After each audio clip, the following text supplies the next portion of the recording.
What's up guys, doing out here. Today, I'm going to be showing you a couple things, starting with this trx4 Sport that I have upgraded, as you can see.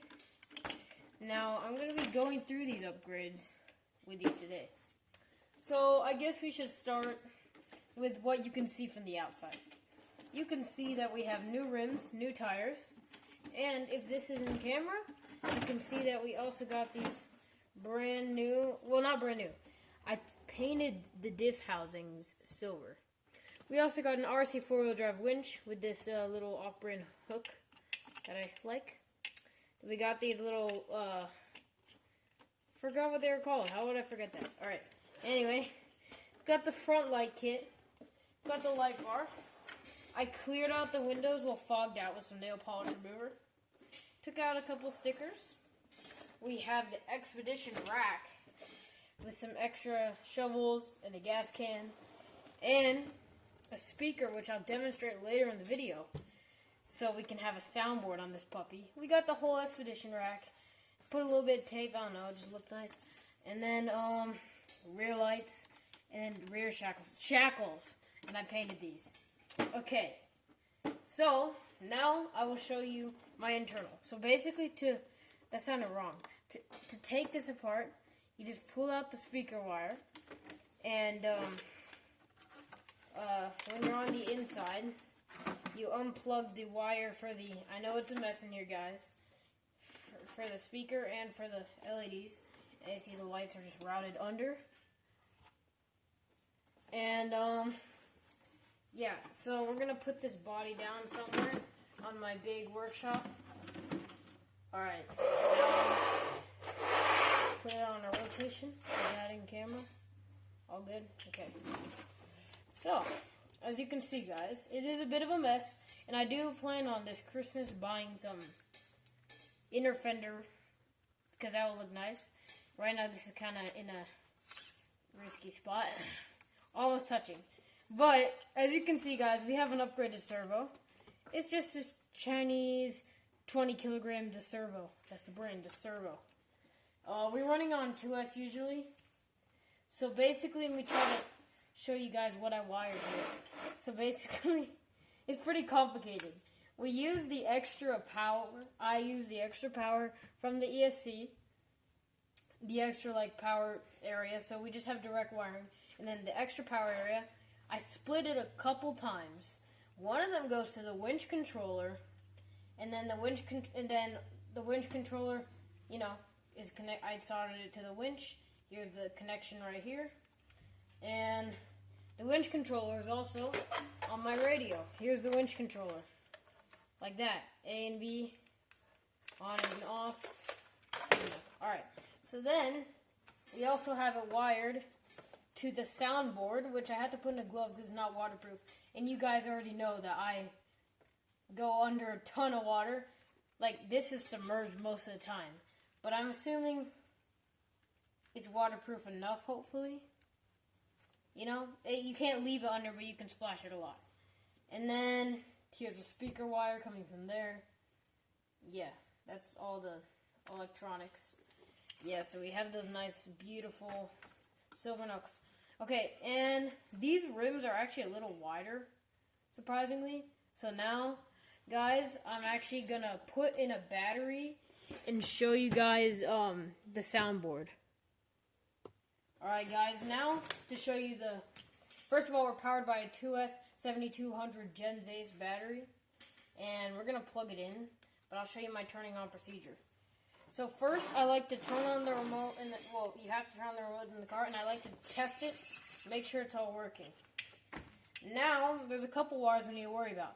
The speaker cable, and we also need to worry about the LED cable, which is actually random spring out of nowhere for a shock, quantum vandal shock. Alright, so first thing we want to worry about is this speaker cable needs to be routed through this hole in the bottom. I know what you're thinking, I could have put it through here, but I had to drill it bigger, and I didn't want to do all the work to ruin that wire and stuff. But yeah, we have another hole. We're going to route it through. As you can see, it's going through the body, if you can see. And we're going in through here. Sorry, you won't be able to see much of this. And as you see, I'll just tell you that we're connecting it to the speaker. Then final thing, you just gotta plug in, this is self-explanatory, the LED wire to the trx4 LED kit socket. There we go. These lights, since they're the trx4 kit, are always on. And I know what you're thinking, Andreas, you have the LED kit from the soundboard, why didn't you just use that? Well, the trx4 kit made it really easy and simple to do it, and waterproof, and it just looks nicer. So I thought it would be worth my time doing it that way. Okay, so now let me show you. You have a lot of steering angle because of the new servo. Really quick, really strong, really responsive. Now, the soundboard. Let's start up with a quick touch of the throttle. Okay. I can do it better. As you see?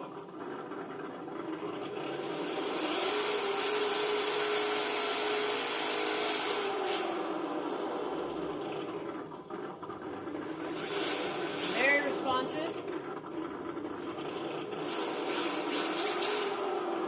And I'll show you guys. I'll probably edit this part out, but I'm going to wait a sec to let it shut off so I can show you guys the shut off sound. And by the way, these are sealed tires. So I just got rims and did not poke the holes. So they are waterproof tires, but they still have a ton of bend in them. Oh, here we go. Shuts off after like 10 seconds, I think, and then turn on. Beautiful. Okay, yeah, that's that vehicle.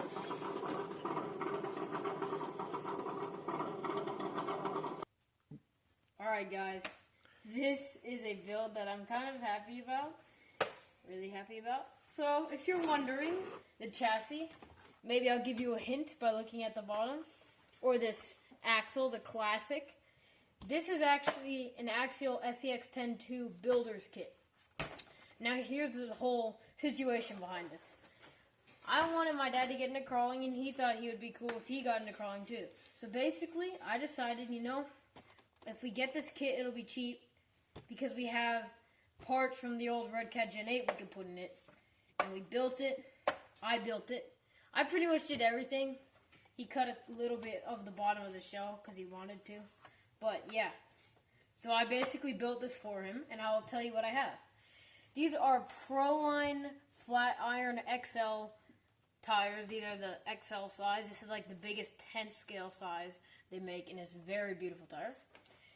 This body is an Endura Jeep Wrangler body, I think, something like that.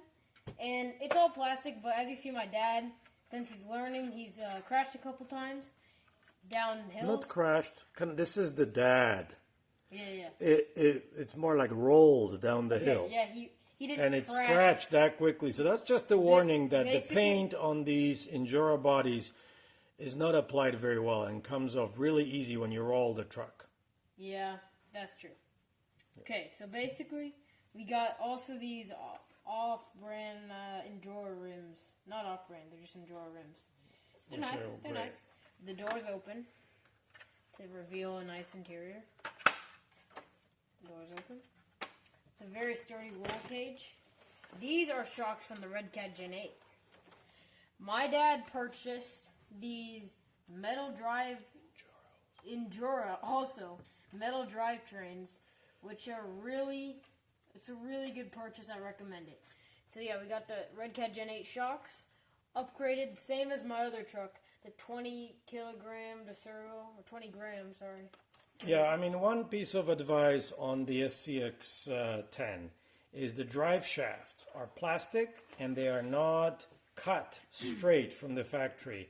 And they were kind of producing this clicking noise, which the truck just didn't drive smoothly. So that's why I upgraded the drive shafts for these metal Endura ones that are perfect, very nicely cut metal, machined. And yeah, they make a little bit of a metal noise during driving, but the trucks drives much smoother now. Yeah, it's a good upgrade. And it's probably not going to break. Alright, Then as you see, I had to cut a groove in the side for the switch. That door's a little sketch. And the back actually was sitting too high. So I cut 2 square holes for the shock towers to go through. And I actually custom made, let's show them the inside while we're at it. You got that? I actually, here I'll show you how much we have to cut out from the inside, but it's good, it works. But look at the chassis, because there's no LEDs or anything else yet. Yeah, it's very no clean. So what I did actually is I drilled, if you can see this, you might have to bring it closer. No, that's good. Alright. I actually drilled a hole in the plastic and put these in and then drilled a hole in the side to actually put the screw in. So it works like a normal body post, and this seems to work really well so far. We have no rear bumper as of now, but we do have this metal bumper that we might put later. We'll see. Yeah, so we basically have the scx10 with a Redcat motor, Redcat X-Fly ESC and receiver, and everything else is scx10 minus the drive shafts like we mentioned. Yes. And we do have the cheap Chinese but really powerful servos you can get on Amazon, 20 kilograms. And with this motor, something about it, it was something with the spacing of the gears, I guess. We had to fiddle around with the spacing of the gears in here, but we eventually got to work. It was the pinion gear that had the wrong pitch, so we needed to change that. Yes. And we also had the spacing, something like that. And basically, with the builder's kit, since all the weight is in the front, which we found to be really good for hill climbing, but horrible for descending down hills, as you would assume. So I descend backwards, as you may see on some videos it seems to work. in the future. He's getting better with it. The rear shocks are actually looser than the front ones because there's a lot less weight on the back. Not looser, but the springs are softer. Yeah, that's what I meant, sorry. We have 30 watt, 30 weight shock oil in it, and it seems to be a good shock oil. We have the classic CRC bumper that it comes with because it actually, if I'll just kind of rest this over it, matches really good with the Jeep we have. Look at that. Yep. Yeah, we're going to put lights in the future, soundboard in the future. That is our collection. See you guys in the next one. Hold up. For the exit, I need to do things, guys. See you guys. Bye.